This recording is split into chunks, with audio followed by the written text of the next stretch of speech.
नमस्कार दोस्तों, good morning, सुप्रभात, राधे राधे। गुड मॉर्निंग, नमस्कार।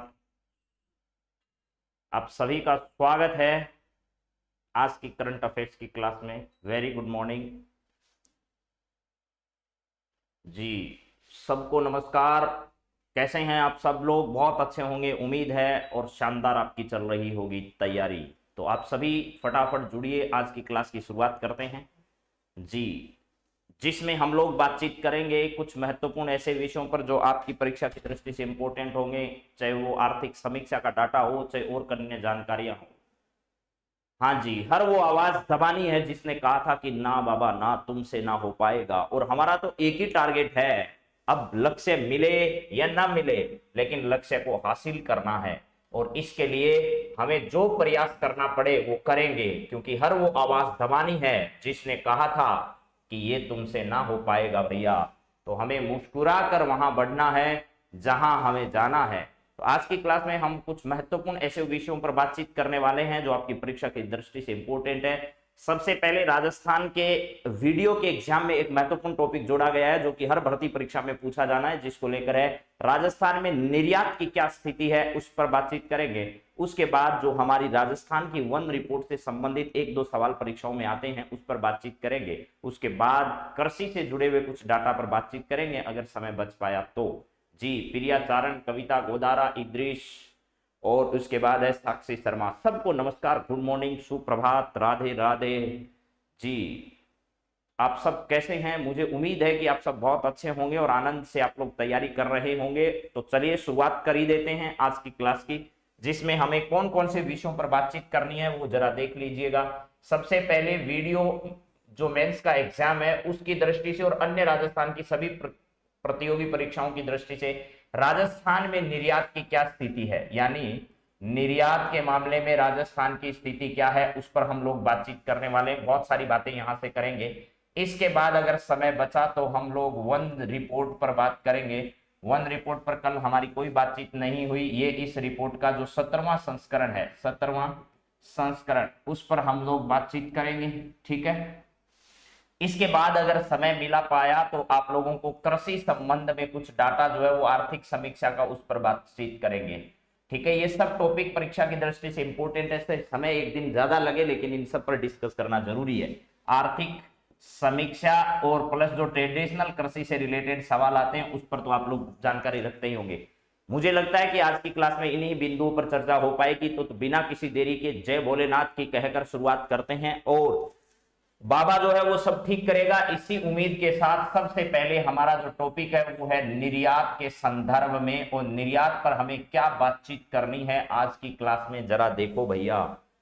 सबसे पहले हमें बातचीत करनी है कि निर्यात राजस्थान में जो है उसका उद्देश्य क्या है, क्यों कर रहे हैं हम निर्यात जो है, उसके बारे में देखते हैं। सबसे पहला काम तो निर्यात से ये फायदा है कि विदेशी मुद्रा का अर्जन होता है। ऐसे आपको ऑब्जेक्टिव सवाल देखने को मिल सकते हैं कि निर्यात के लाभ निम्न में से कौन से हैं, या निर्यात का उद्देश्य क्या है। तो विदेशी मुद्रा का अर्जन करना हमारा पहला उद्देश्य है भैया। निर्यात करने का पहला उद्देश्य क्या है? विदेशी मुद्रा का भंडार हमारे पास आ जाए, विदेशी मुद्रा हमारे पास ज्यादा से ज्यादा हो, ये हमारा उद्देश्य है। इसके बाद 2 नंबर है कि भैया व्यापार जो है उसके अवसरों का विस्तार करना। व्यापार के अवसरों का विस्तार करना, व्यापार के अवसरों का विस्तार करना, ये हमारा दूसरा इसका उद्देश्य है। व्यापार के अवसरों का क्या करना? विस्तार करना। इसके बाद है उत्पाद की गुणवत्ता में सुधार करना, यानी निर्यात अगर करना चाहते हो तो आपको उत्पाद की जो क्वालिटी उसमें सुधार करना पड़ेगा, क्योंकि अगर नकली सामान बेचोगे तो एक बार ही बेच पाओगे, दोबारा निर्यात कहां से करोगे, कौन खरीदेगा इंटरनेशनल मार्केट में उसे। तो क्या करना है? उत्पाद की जो गुणवत्ता है, उत्पाद की गुणवत्ता जो है उस गुणवत्ता में क्या करना? गुणवत्ता में सुधार करना। गुणवत्ता में क्या करना भैया? सुधार करना है। दूसरा टारगेट हमारा यह है। इसके बाद तीसरा उद्देश्य है मशीनरी तथा तकनीकी उन्नयन पर काम करना। मशीनरी मशीनरी तथा तकनीकी, मशीनरी तथा क्या है? तकनीकी, मशीनरी तथा तकनीकी उन्नयन में सहायता, उन्नयन में सहायता देना, ये भी हमारा निर्यात का क्या है, उद्देश्य है। इसके बाद नेक्स्ट है नवीन रोजगार के अवसर जो हैं उनको सृजित करना। नवीन रोजगार, नवीन रोजगार के अवसरों का, रोजगार के अवसरों का सृजन करना, सृजन करना, ये भी हमारा उद्देश्य है। तो दोबारा सुन लीजिए, हाँ, नकली माल से सावधान रहना, ये भी मान लीजिए भैया। विदेशी मुद्रा का अर्जन करना पहला उद्देश्य है राजस्थान से निर्यात करने का। निर्यात कहीं से भी हो, यही उद्देश्य है। व्यापार के अवसरों का विस्तार करना, उत्पाद की गुणवत्ता में सुधार करना और मशीनरी तथा तकनीकी उन्नयन में सहायता करना और नवीन रोजगार के जो साधन है उनका सृजन करना, यह हमारा क्या है, मुख्य उद्देश्य है। ये आपको ध्यान रखना है। निर्यात के बाद हमें दूसरी बात करनी है। हमारे यहाँ एक मिशन चलाया गया, मिशन निर्यातक बनो। क्या चलाया गया, मिशन निर्यातक बनो, निर्यातक बनो, यह चलाया गया। मिशन निर्यातक बनो जो है वो हमारे यहाँ पर चलाया गया। मिशन निर्यातक बनो, यह मिशन जो है वो चलाया गया। कब से चलाया गया मेरे दोस्तों, 29 जुलाई से चलाया गया। 29 जुलाई से यह मिशन चलाया गया। 29 जुलाई 2021 से हमारे यहाँ पर एक मिशन चलाया गया, मिशन निर्यातक बनो। और आपको बता देता हूं आपकी जानकारी के लिए कि यह सवाल पहले आ चुका है, उस समय क्या पूछा गया जरा सुन लो। मिशन निर्यातक बनो 29 जुलाई 2021 से शुरू किया गया और किस किस के द्वारा, यह रिको प्लस किसके द्वारा, यह उद्योग विभाग के द्वारा शुरू किया गया। उद्योग विभाग और रिको के द्वारा इसे क्या किया गया भैया, शुरू किया गया। तो मिशन निर्यातक बनो उद्योग विभाग और रिको के द्वारा शुरू किया गया। यह बात पूछी जा चुकी है कि भैया राजस्थान में मिशन निर्यातक बनो किसके सम्मिलित प्रयासों से शुरू किया गया। तो यह सवाल आ चुका है, रिको प्लस उद्योग विभाग के द्वारा शुरू किया गया। और कब शुरू किया गया, 29 जुलाई 2021 को इसे शुरू किया गया था। मुझे लगता है कि आपको ये बात याद हो जाएगी और ये बात इंपॉर्टेंट भी है। अब इसका उद्देश्य क्या है, इसका उद्देश्य वही है, निर्यात को बढ़ावा देना। क्या है, निर्यात को क्या करना है, बढ़ावा देना है, बढ़ावा देना, ताकि क्या हो, राजस्थान के लोग ज्यादा से ज्यादा चीजों का क्या कर सके, निर्यात कर सके। बहुत सारी चीजें जो है वो राजस्थान से बाहर निर्यात की जा सके, इसके लिए इसकी शुरुआत की गई है। ठीक है, हाँ, तो चलिए, आपको ये बात भी ठीक लग रही होगी। निर्यात को बढ़ावा देने के लिए 29 जुलाई 2021 को रिको तथा उद्योग विभाग के द्वारा क्या की गई है, इस योजना की शुरुआत की गई है। हाँ जी, प्रणाम, नमस्कार मंजू जी, अर्जुन कुमार, साक्षी शर्मा, सबको नमस्कार, गुड मॉर्निंग। आप सभी का दिन मंगलमय हो, इसी उम्मीद के साथ आज की क्लास हमने शुरू किया और आपको बड़ा आनंद आएगा इस क्लास के बाद। ये चलिए, इसके बाद अगली बात करते हैं। निर्यात प्रोत्साहन योजना शुरू की गई है राजस्थान में। निर्यात प्रोत्साहन योजना, प्रोत्साहन योजना, निर्यात प्रोत्साहन योजना, यानी राजस्थान सरकार जो है वो निर्यात को बढ़ावा देने के लिए क्या क्या कर रही है। मिशन निर्यातक बनो शुरू किया गया। निर्यात प्रोत्साहन योजना कब शुरू हुई, 2019 में इसे शुरू किया गया था। इसमें भी क्या किया जाता है, जो निर्यातक है उनको अलग अलग श्रेणियों में पुरस्कार दिया जाता है। कितनी श्रेणियों में, 15 श्रेणियों में, कुल मिलाकर जो है वो 33 पुरस्कार दिए जाते हैं। कितनी श्रेणियां हैं, श्रेणियां 15 हैं और 33 क्या दिए जाते हैं, पुरस्कार इसके माध्यम से दिए जाते हैं। यानी निर्यात प्रोत्साहन योजना के तहत क्या किया जाता है मेरे मित्रों, विभिन्न श्रेणियों में निर्यातकों को प्रोत्साहित करने के लिए पुरस्कार प्रदान किए जाते हैं। यहां पर है 15 श्रेणियों में यह पुरस्कार दिए जाते हैं, कुल 33 पुरस्कार दिए जाते हैं। उसमें से एक पुरस्कार जो है वो बड़ा इंपॉर्टेंट है, यह है एक पुरस्कार, और यह पुरस्कार जो है वो लाइफ टाइम अचीवमेंट पुरस्कार, लाइफ टाइम एक्सपोर्ट रत्न अवार्ड है। लाइफ टाइम एक्सपोर्ट रत्न, एक्सपोर्ट रत्न अवार्ड है। एक्सपोर्ट रत्न अवार्ड जो है वो क्या किया जाता है, एक दिया जाता है। और इसके अलावा बच गए जो 32 पुरस्कार हैं, ये 32 पुरस्कार कौन से हैं, तो उत्कृष्ट निर्यातकों को दिए जाते हैं। ये किसको दिया, उत्कृष्ट जो निर्यातक होते हैं उन निर्यातकों को क्या किया जाता है, उत्कृष्ट निर्यातकों को 32 पुरस्कार जो है वो प्रदान किए जाते हैं। इनमें से यह लाइफ टाइम एक्सपोर्ट अवार्ड जो है वो मेरे दोस्तों वर्ष 2021 का किसको प्रदान किया गया, ठीक है, यह वर्ष 2021 का पुरस्कार राजस्थान टेक्सटाइल जो है ना, राजस्थान कौन सी है, राजस्थान टेक्सटाइल मिल जो है उसको क्या किया गया, प्रदान किया गया। राजस्थान टेक्सटाइल मिल को प्रदान किया गया जो कि भवानी मंडी झालावाड़ में है। कहां पर है, भवानी मंडी झालावाड़ की टेक्सटाइल कंपनी है, उसको प्रदान किया गया, झालावाड़ की कंपनी है, ठीक है। तो दोबारा सुन लो, निर्यात प्रोत्साहन योजना के तहत सरकार ने 2019 से इसे शुरू किया गया। इसमें सरकार निर्यातकों को प्रोत्साहित करने के लिए, निर्यातकों को प्रोत्साहित करने के लिए, यहां लिख देता हूं, निर्यातकों को प्रोत्साहित करने के लिए, निर्यातकों को प्रोत्साहित करने हेतु क्या किए जाते हैं, प्रोत्साहित। अब देखो वही बात है, स्कूल में बच्चे को पढ़ाते हैं, अच्छे नंबर आते हैं तो बच्चों को पुरस्कृत क्यों किया जाता है, ताकि उनको प्रोत्साहन मिले, आगे भी वो अच्छा इस प्रकार का पढ़ाई में काम करने के लिए क्या हो, प्रोत्साहित तो इसलिए देते हैं। ऐसा ही यहाँ है, राजस्थान में जो निर्यातक है उनको प्रोत्साहित करने के लिए 15 श्रेणियों में 33 पुरस्कार दिए जाते हैं, जिसमें एक पुरस्कार लाइफ टाइम एक्सपोर्ट रत्न अवार्ड है और 32 जो है उत्कृष्ट निर्यातकों को पुरस्कार दिया जाता है। 2021 का राजस्थान टेक्सटाइल मिल भवानी मंडी जो झालावाड़ में है उसको यह पुरस्कार जो है वो प्रदान किया गया। इसके अलावा राजस्थान सरकार जो है वो निर्यात सूचकांक भी जारी करती है। क्या करती है, निर्यात सूचकांक भी जारी करती है। इस सूचकांक, यह सूचकांक जो है वो आपको पता होना चाहिए, केंद्र सरकार का नीति आयोग जो है वो जारी करता है और इसमें राजस्थान जो है इस बार जो है वो सर्वश्रेष्ठ प्रदर्शन कर पाया है, यानी टॉप श्रेणी में रहा है राजस्थान जो है वो निर्यात सूचकांक के अंतर्गत है। अब चलिए अगली बातचीत हम करते हैं। निर्यात के बाद ये तो सरकार द्वारा किए जा रहे जो प्रयास हैं उन पर बातचीत की है। अब राजस्थान से पिछले वर्ष में यानी 2020-21 के दौरान राजस्थान से निर्यात कितना हुआ, ये परीक्षक का सीधा सवाल हो सकता है कि वर्ष 2020-21 में राजस्थान से कुल निर्यात कितना हुआ है ये बताइए।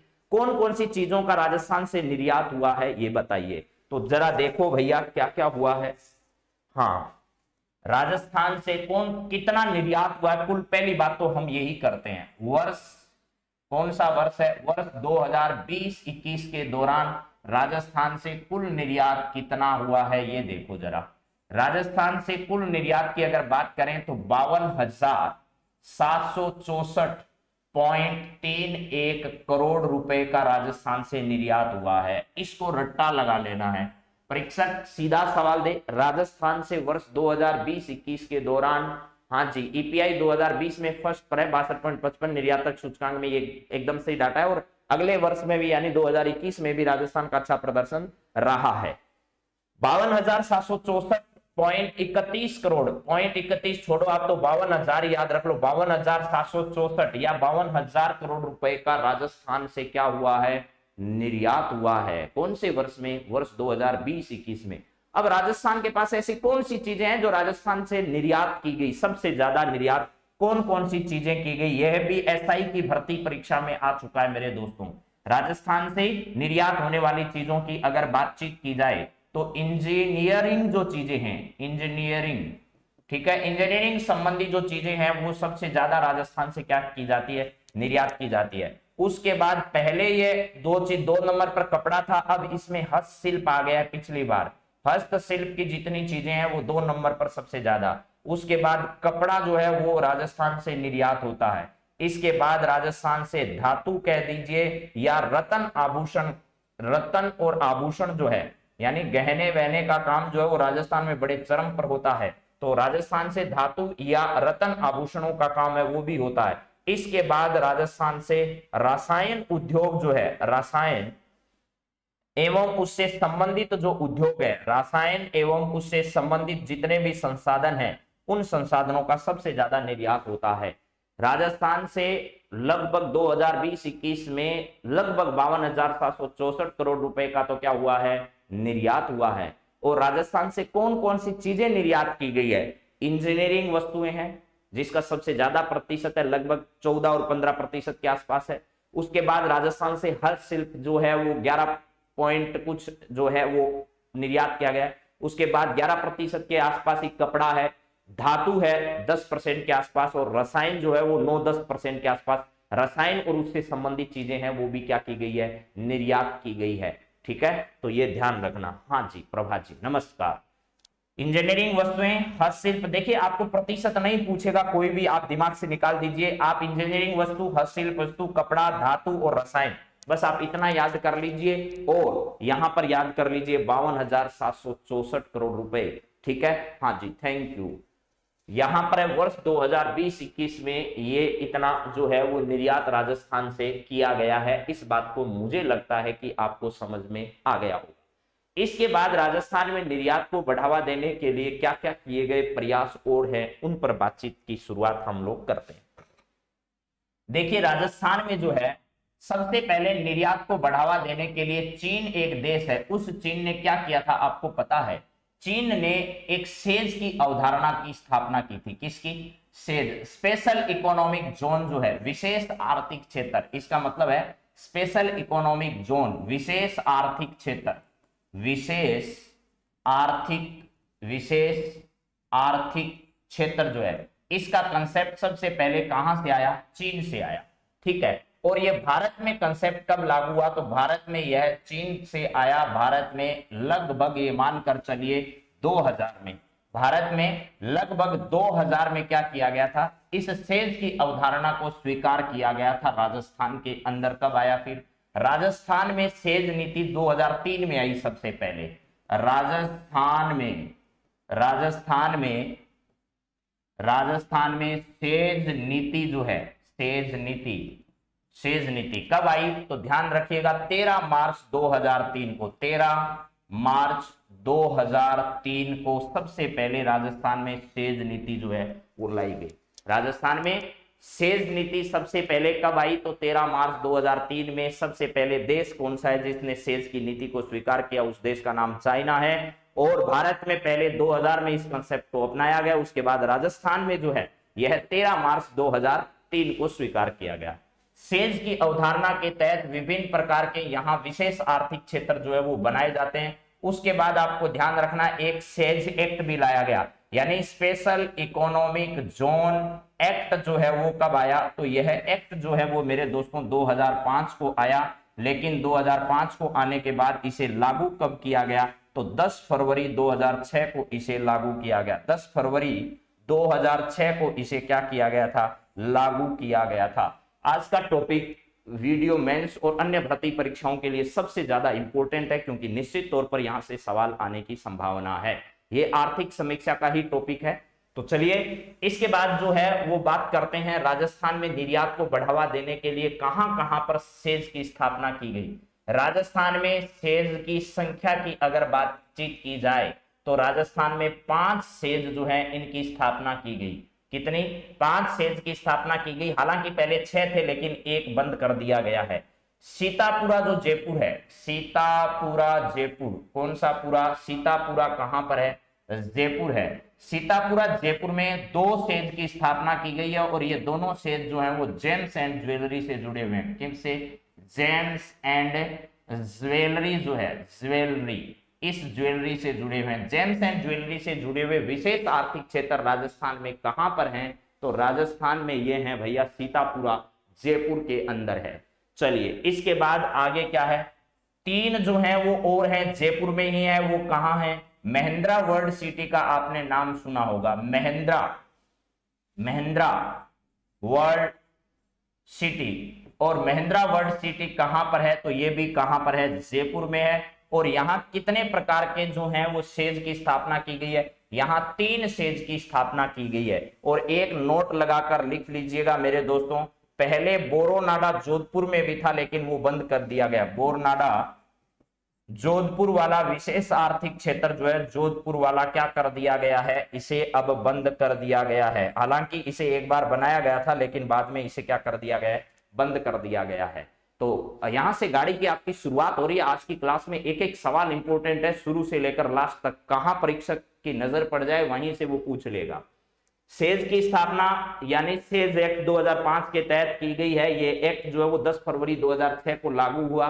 ठीक है, हाँ जी। इसके बाद ध्यान रखना राजस्थान में 5 सेज की स्थापना की गई है, जिसमें से सीतापुरा जयपुर में 2 है जो कि जेम्स एंड ज्वेलरी से जुड़े हुए हैं। महिंद्रा वर्ल्ड सिटी जयपुर में है जहां की 3 स्पेशल इकोनॉमिक जोन की स्थापना की गई है। और पहले एक बार बोरनाडा जोधपुर में एक स्पेशल इकोनॉमिक जोन बनाया गया था, लेकिन बाद में उसे क्या कर दिया गया है, बंद कर दिया गया। तो आज की तारीख में 6 नहीं 5 ही स्पेशल इकोनॉमिक जोन राजस्थान के अंतर्गत हैं, जिसमें जेम्स एंड ज्वेलरी से जुड़ा हुआ है राजस्थान के ये सीतापुरा वाला। और महिंद्रा वर्ल्ड सिटी, इसमें विभिन्न प्रकार के सेज हैं, जिसमें स्टोन से जुड़ा हुआ भी है, कपड़े से जुड़ा हुआ भी है, और भी बहुत सारी चीजों से जुड़े हुए यहाँ पर क्या है, जो स्पेशल इकोनॉमिक जोन है उसकी स्थापना की गई है। चलो जी अगले बात की ओर बढ़ते हैं। इसके बाद है राजस्थान में एग्रो फूड पार्क। क्या है, राजस्थान में एग्रो फूड पार्क जो है उसकी स्थापना कहाँ की गई है। एग्रो फूड पार्क जो है इसकी स्थापना राजस्थान में कहां पर की गई है। ठीक है, राजस्थान में 4 एग्रो फूड पार्क हैं। पहली बात तो ये ध्यान रखना, राजस्थान में कितने हैं, 4 एग्रो फूड पार्क राजस्थान में बनाए गए हैं। और इसके अलावा कहां पर बनाए गए हैं ये, तो सबसे पहले देखो बोरनाडा जोधपुर, बोरनाडा जोधपुर में एग्रो फूड पार्क बनाया गया। बोरनाडा जोधपुर जो है यहाँ पर भी क्या किया गया है, यहाँ पर भी एग्रो फूड पार्क बनाया गया है। इसके बाद कोटा, रणपुर जगह है, कोटा में कहां पर है, रणपुर कौन सी जगह है भैया, कोटा, यहां पर भी क्या किया गया, एग्रो फूड पार्क बनाया गया है। इसके अलावा गंगानगर में भी एग्रो फूड पार्क बनाया गया, गंगानगर में भी ध्यान रखना, गंगानगर एग्रो फूड पार्क। इसके अलावा नीमराणा जो अलवर वाला है, नीमराणा ये कहां पर है, अलवर में है, यहां पर भी क्या किया जा रहा है, अलवर में यहां पर भी बनाया जा रहा है। इसके अलावा नोट लगाकर एक बात और बताता हूं आपको, काम की बात है। ठीक है, झालावाड़ जो है ना, झालावाड़ में एक निजी एग्रो फूड पार्क बनाया जा रहा है। झालावाड़ में क्या किया जा रहा है, नया एग्रो फूड पार्क जो है वो प्रस्तावित है। झालावाड़ में क्या है, प्रस्तावित तो है, लेकिन ये प्रस्तावित वाला जो है वो क्या होगा, निजी क्षेत्र का होगा, यानी निजी एग्रो फूड पार्क जो है उसकी स्थापना कहां प्रस्तावित है, तो झालावाड़ में प्रस्तावित है। दोबारा बोल रहा हूं, सारी जानकारियां फटाफट सुन लीजिएगा। पहला एग्रो फूड पार्क है कौन सा, बोरनाडा जोधपुर, रणपुर कोटा, गंगानगर और नीमराणा अलवर, ये 4 राजस्थान में एग्रो फूड पार्क स्थापित किए गए हैं। और झालावाड़ में नया जो है वो प्रस्तावित है, राजस्थान में क्या है, नया प्रस्तावित है। हाँ जी, सूर्य नगरी से जी नमस्कार आपको सुमन जी। चलो इसके बाद है झालावाड़ में प्रस्तावित है कौन सा, निजी क्षेत्र का एग्रो फूड पार्क जो है वो आपको ध्यान रखना है। मुझे लगता है कि आपको एग्रो फूड पार्क का कंसेप्ट समझ में आ गया है, ये कहां पर है। इसके बाद है निर्यात संवर्धन औद्योगिक पार्क भी राजस्थान में स्थापित किए गए हैं। निर्यात को बढ़ावा देने के लिए निर्यात संवर्धन औद्योगिक पार्क, औद्योगिक पार्क ये राजस्थान में कहां स्थापित हैं। निर्यात संवर्धन औद्योगिक पार्क राजस्थान में कितने हैं, तो पहली बात तो ये ध्यान रखना, राजस्थान में निर्यात संवर्धन औद्योगिक पार्क जो है वो 4 है। 4 ही राजस्थान में एग्रो फूड पार्क है। ठीक है, और राजस्थान में 4 ही क्या है, निर्यात संवर्धन औद्योगिक पार्क है। ये चारों कहां पर हैं, तो देखिए भैया, एक तो है सीतापुरा में, कहां पर है, सीतापुरा जयपुर में, सीतापुरा। ये देखिए आपको सारे एक जैसे लग रहे हैं ये सारी बातें, लेकिन ये एक जैसी नहीं है मेरे दोस्तों, ये सारी अलग अलग है। सीतापुरा जयपुर के अंतर्गत जो निर्यात संवर्धन औद्योगिक पार्क स्थापित किए गए हैं, सीतापुरा जयपुर में 4 निर्यात संवर्धन औद्योगिक पार्क स्थापित किए गए हैं। इसके अलावा एक जो है वो बोरनाडा जोधपुर में है, कहां पर है, बोरनाडा जोधपुर में स्थापित किया गया है, जोधपुर में। अब कंसेप्ट आपको समझ में आ गया होगा। जोधपुर बोरनाडा में क्या नहीं है, ये ध्यान रखना, बोरनाडा में आपका सेज नहीं है। एग्रो फूड पार्क है बोरनाडा जोधपुर में, निर्यात संवर्धन औद्योगिक पार्क है बोरनाडा जोधपुर में। कितने हो गए, 2 हो गए, और एक ये हो गया, तो ये हो गए आपके 3। एक और बच गया जो कि कहां पर है, आपको पता होगा, नीमराणा अलवर में है। कहां पर है भैया, नीमराणा अलवर में है। नीमराणा कहाँ है भैया? नीमराणा है साहब अलवर में, नीमराणा अलवर में है। और ये नीमराणा अलवर वाला क्षेत्र जरूर याद रखना, यहाँ पर दिल्ली मुंबई इंडस्ट्रियल कॉरिडोर जो है ये नीमराणा क्षेत्र अलवर से होता हुआ अब आ रहा है। राजस्थान में पहली स्टेज में उसका निर्माण किया जा रहा है और लंबे समय से बड़े घूस यानी घूसखोरी की वजह से ये खूब चर्चा में रहा है। पिछले दिनों कई आईएएस अफसर और कई आरएएस अफसर यहाँ धरे गए हैं, तो इस बात को भी ध्यान रखना है। चलिए इसके बाद देखते हैं कौन सी बात है, एक बार फिर रिवाइज करा देता हूं। एग्रो फूड पार्क राजस्थान में 4 है और निर्यात संवर्धन औद्योगिक पार्क राजस्थान में 4 है। Agro food park Boranada, Jodhpur, Ranpur, Kota, Ganganagar और नीमराणा अलवर में है। झालावाड़ में नया प्रस्तावित है लेकिन वो निजी क्षेत्र का होगा, ध्यान रखना है। निर्यात संवर्धन औद्योगिक पार्क 4 हैं, सीतापुरा में 2 हैं, बोरनाडा में 1 है और नीमराणा में भी 1 है। टोटल मिलकर हो गए 4। बढ़ो जी आगे। इसके बाद मैं बातचीत करना चाह रहा हूं मेगा फूड पार्क पर। कहां पर? मेगा फूड पार्क जो है वो, मेगा फूड पार्क कहां है? राजस्थान में। राजस्थान का एकमात्र कह दीजिए या राजस्थान का पहला कह दीजिए। ये राजस्थान का पहला, राजस्थान का पहला, राजस्थान का फर्स्ट जो है वो क्या है? ये राजस्थान का फर्स्ट मेगा फूड पार्क है मेरे दोस्तों।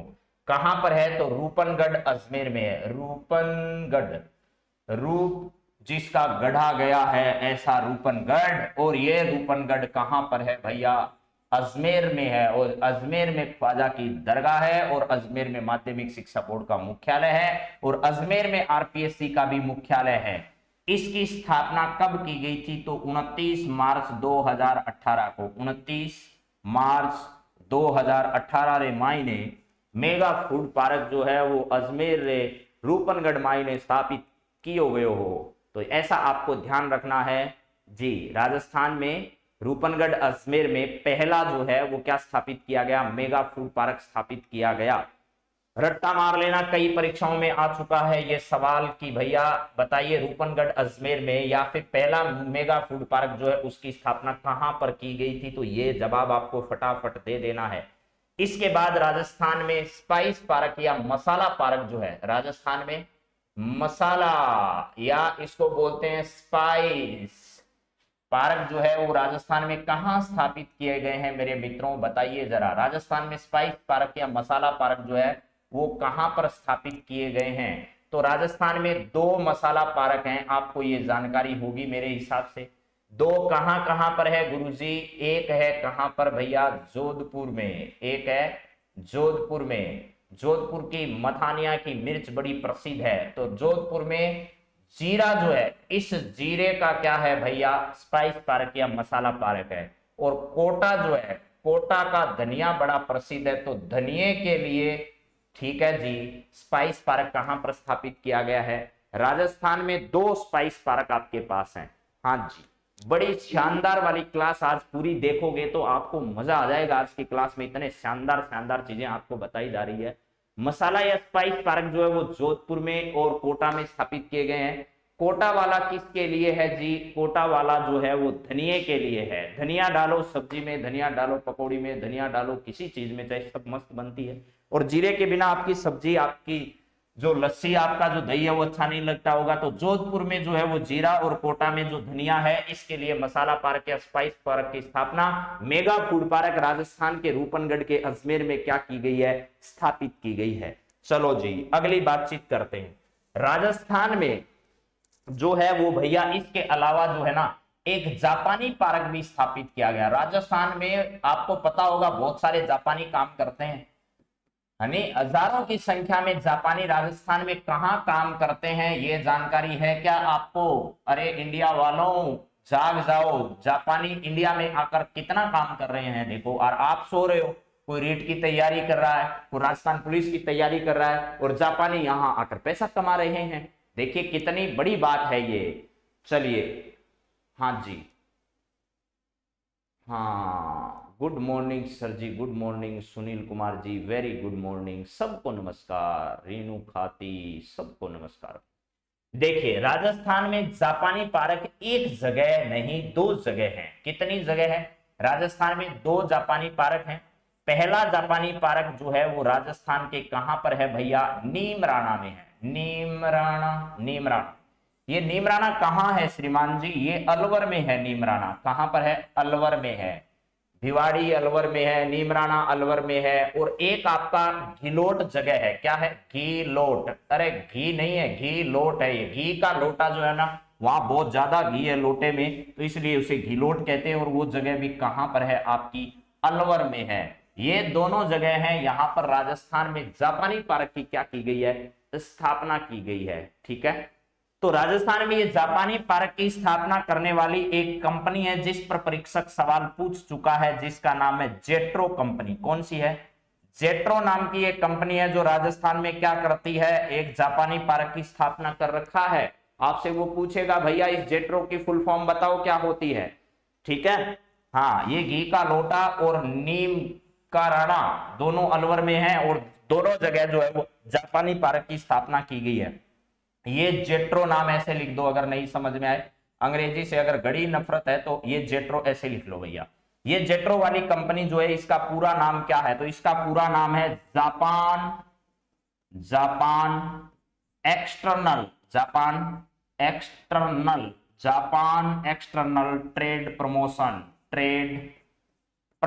एजेंसी। प्रमोशन क्या है? एजेंसी है। एजेंसी, दोबारा सुन लो, Japan external trade promotion agency, उसका नाम क्या है? जेट्रो। और यही जेट्रो वो कंपनी है जिसने राजस्थान में जापानी पार्क की स्थापना दो जगह की है। एक तो नीमराना अलवर में, एक घिलोट अलवर में। ये दोनों जगह कहां है? तो ये दोनों जगह है अलवर में। जेट्रो नाम की कंपनी है जिसका पूरा नाम है Japan external trade promotion agency. इसके द्वारा राजस्थान के अलवर के घिलोट और नीमराना में जापानी पार्क की स्थापना की गई है। ठीक है, चलिए अगले सवाल पर बात करते हैं। अगला सवाल आपका क्या है? इसके बाद राजस्थान में एक कोरियाई पार्क की भी स्थापना की गई है। देख लो यहां, राजस्थान रेमाई ने एक कोरियाई पार्क जो है, कोरिया के लोग भी राजस्थान में काम करते हैं, जापानी लोग भी करते हैं, लेकिन इंडिया वाले नहीं करते। कोरियाई पार्क जो है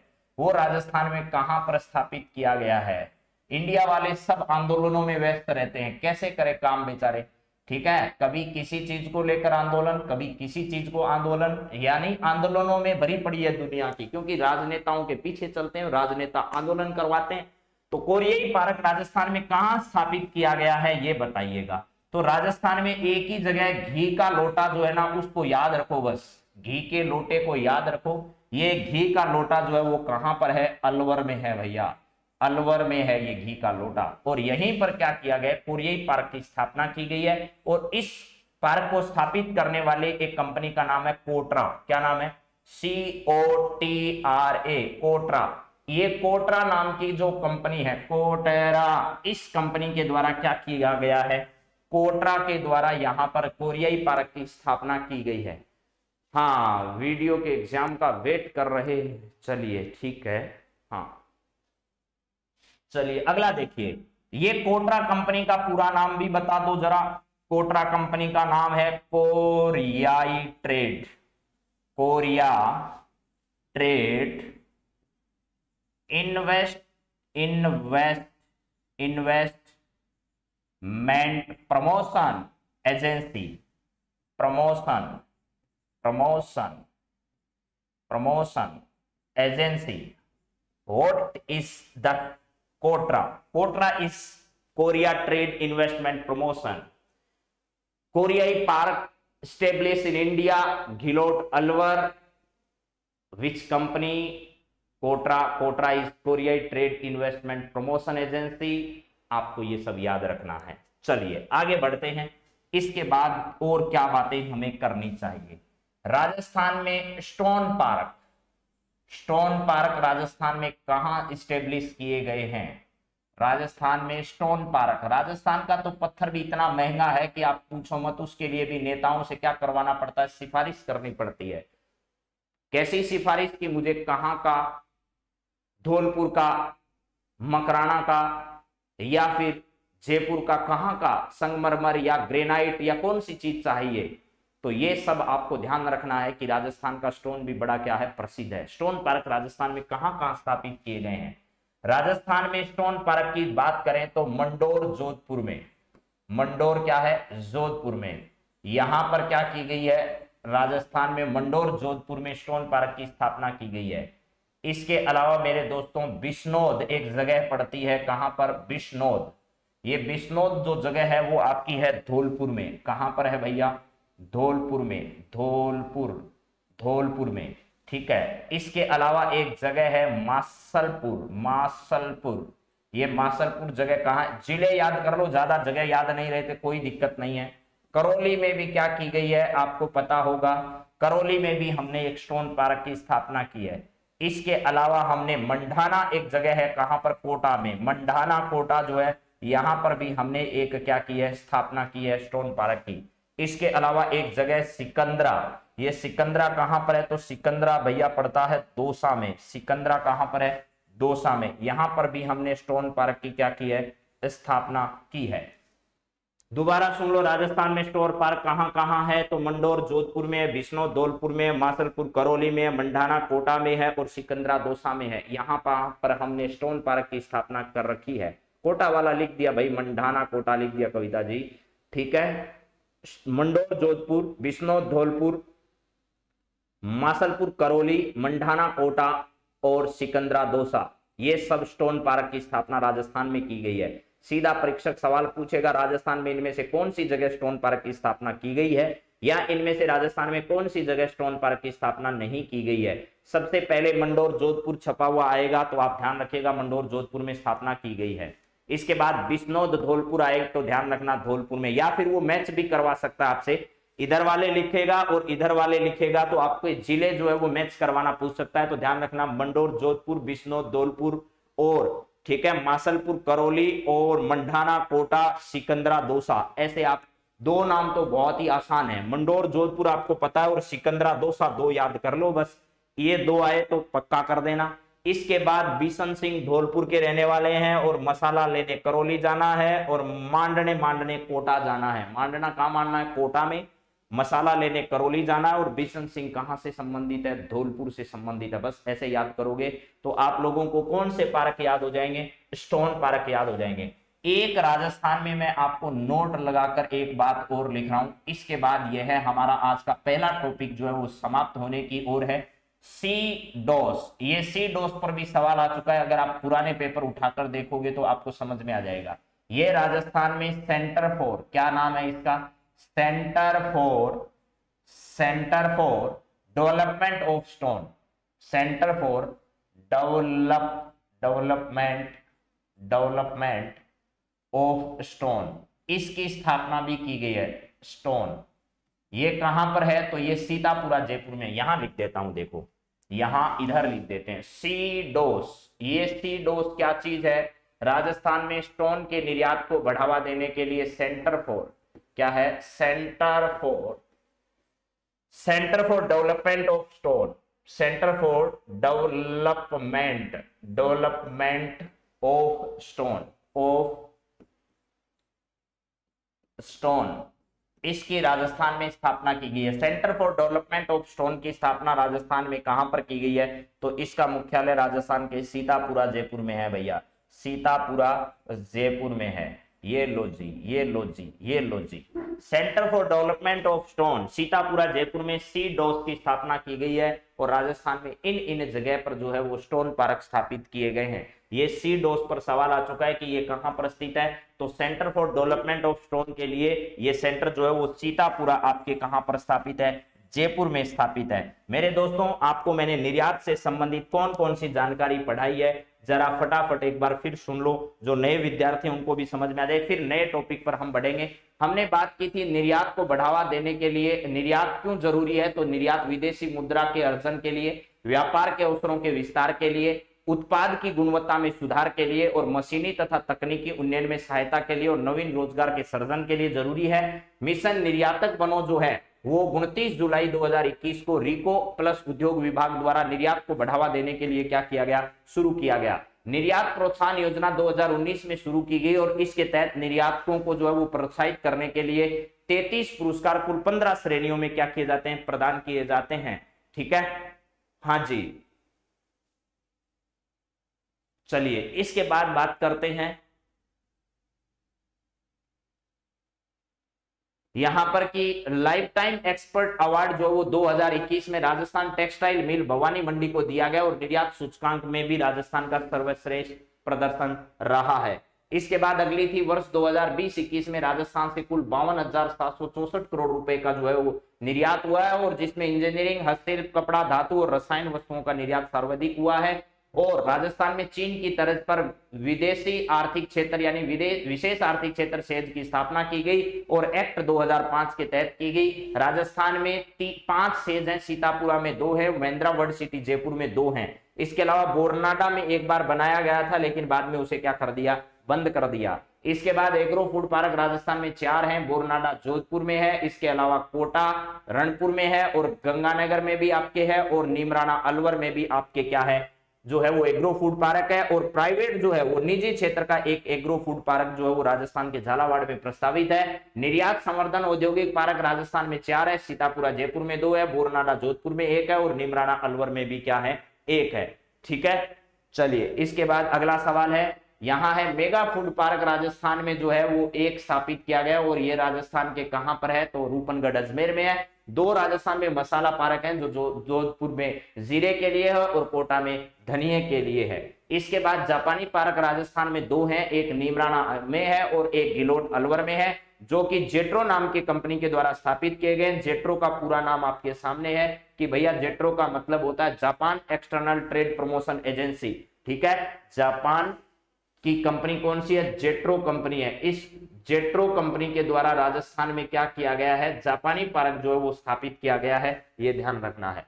चलिए इसके बाद कोरिया की कंपनी है कोटरा। कोटरा कंपनी कहां की है, कोरिया की है, कोटरा। ये कोटरा कंपनी कहां की है, तो कोरिया की है। इस कंपनी के द्वारा क्या किया गया, राजस्थान में गिलोट अलवर में कोरियाई पार्क की स्थापना की गई है। Korea trade investment promotion agency इसका नाम है। स्टोन पार्क राजस्थान में जो है मंडोर जोधपुर में है, और कितने हैं ये देख लो, 1 2 3 4 5। तो राजस्थान में स्टोन पार्क कितने स्थापित किए गए, 5 स्टोन पार्क राजस्थान में क्या किए गए, स्थापित किए गए हैं। ठीक है, बारिश। चलिए किसकी स्पेशल क्लास लगाएं तपेंद्र जी, एक स्पेशल क्लास किसकी लगाएं, मंडोर जोधपुर बिश्नौर धौलपुर मासलपुर करौली मंडाना कोटा सिकंदरा दौसा में है, और centre for development of stone के लिए सीतापुरा जो जयपुर है, यहां पर भी इस सेंटर की स्थापना की गई है। मुझे लगता है कि आपको ये सारी बातें समझ में आ गई होगी। अब जरा चलो आगे, निर्यात के बाद में फटाफट आपको कुछ ही पंक्तियों में राजस्थान की जो वन रिपोर्ट है उसके बात कर लेता हूं, क्योंकि आज हमारे पास अब इतना ही समय बचा है। यहां पर 17वां संस्करण है वन रिपोर्ट का, कौन सा संस्करण, ठीक है 17वीं वन रिपोर्ट की बात करते हैं। 17वीं वन रिपोर्ट जो है, इस 17वीं वन रिपोर्ट की बात करें रिपोर्ट की, तो इसमें कौन कौन सी बात, जो काम की बात है सिर्फ उसी की बात हम लोग करने वाले हैं। ये 17वां संस्करण है, पहले तो ये ध्यान रखना। इसको कब जारी किया गया, तो 13 जनवरी 2022 को जारी किया गया। 13 जनवरी 2022 को इसको जारी किया गया, और यह जो है वो किसने जारी किया, तो भूपेंद्र यादव जो है, भूपेंद्र यादव हमारे केंद्र में मंत्री हैं और राजस्थान के अजमेर से संबंधित है। इन्होंने क्या किया, इसे जारी किया गया। कुल वनावरण जो है वो राजस्थान में कितना है, कुल वनावरण राजस्थान में कितना है, ये ध्यान रखना। राजस्थान का ही डाटा आपसे पूछा जाएगा, आप चिंता ना करें। यानी 16,654.96 जो वर्ग किलोमीटर है, ये राजस्थान में क्या है, वनावरण है। 16,654 जो है वो राजस्थान में क्या है, ये कुल वनावरण मैंने आपको बताया। कुल वनावरण जो है वो 16,654 जो है वो आपका कुल वनावरण है। और ये राजस्थान के भौगोलिक क्षेत्रफल का, यानी भौगोलिक क्षेत्रफल जो है, भौगोलिक क्षेत्रफल, उस भौगोलिक क्षेत्रफल का कितना प्रतिशत है, तो दोस्तों याद रखना ये 4.87% है। ये याद रख लोगे कि नहीं रख पाएगा, हाँ जी, चलो जी चलो। वन क्षेत्र जो है 32,864 आप ठीक बता रहे, लेकिन वनावरण कुल जो है वो, कुल वनावरण की अगर हम लोग बातचीत करें तो यह 16,000 कितना है, 654 है। लेकिन इसके बाद और कौन कौन सी बातें हमें याद रखनी है। राजस्थान में देखिए 3 तरीके के वनों को हम वर्गीकृत करते हैं। ये सवाल अभी अभी थोड़े दिन पहले ही एक एग्जाम हुआ है, अभी लेब असिस्टेंट का, उस लैब असिस्टेंट के पेपर में पूछा जा चुका है। राजस्थान में देखिए, राजस्थान में क्या पूरे देश भर में वनों को इस तरीके से विभाजित किया गया है, एक तो संरक्षित है, एक अवर्गीकृत वन है, अवर्गीकृत वन है। इसके अलावा आपका एक जो है वो आरक्षित वन है, एक क्या है, आरक्षित वन है। अभी लैब असिस्टेंट के पेपर में पूछा गया इनमें से कौन सा वर्गीकरण जो है वो राजस्थान में नहीं है। तो ध्यान, राजस्थान में क्या वनों को तीन ही कैटेगरियों में डिवाइड किया गया है, संरक्षित, अवर्गीकृत और आरक्षित। उसने ऑप्शन में दिया था संरक्षित, वर्गीकृत, आरक्षित और अवर्गीकृत। तो वर्गीकृत जो है उसके हिसाब से राजस्थान में जो है या फिर देश भर में वनों का जो वर्गीकरण है वो इस हिसाब से नहीं किया जाता है। तीन ये कैटेगरी याद रखना है, संरक्षित है, अवर्गीकृत है और आरक्षित है। इनमें सबसे ज्यादा जो वन है वो कौन से, संरक्षित है। सबसे ज्यादा कौन से, संरक्षित वन जो है वो हमारे यहाँ पाए जाते हैं राजस्थान में। राजस्थान में इन तीनों कैटेगरियों में सबसे ज्यादा कौन से, संरक्षित है, फिर आरक्षित है और फिर अवर्गीकृत है। ठीक है, ये ध्यान रखना, लैब असिस्टेंट के पेपर में सवाल आ चुका है, इस वजह से आपको ध्यान रखना है।